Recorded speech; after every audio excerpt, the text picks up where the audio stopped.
Kai da kake so kai gani, kai za ka je ka santa yaya, amma mu dole sai ka cika wannan sharuɗan guda biyu. Ka daina waɗannan salloli, sannan kuma ka kawo mana bin adama wanda ya yarda da kai ka yarda da shi. Guda ɗaya za mu ba aljanu.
Haba, ai na san ta inda zan samu mutane.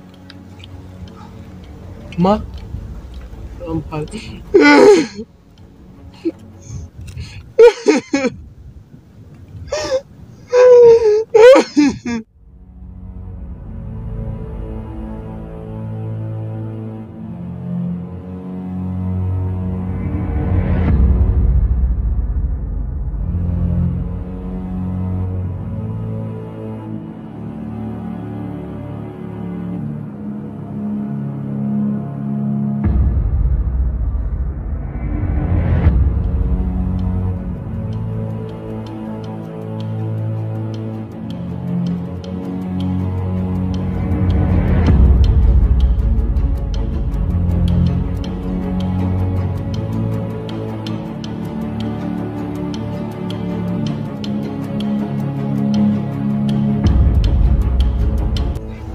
Da girma Allah taimaka mani.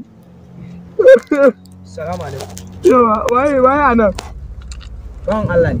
Yawa. Mai gida na aka yi ka zo tsakiyar daji haka ka zauna kai kadai kana ta rusa. Da girman manzo Allah taimako nake nema. Taimako? To wanda irin taimako kake nema kenan? Ni da kanina ne da yayana.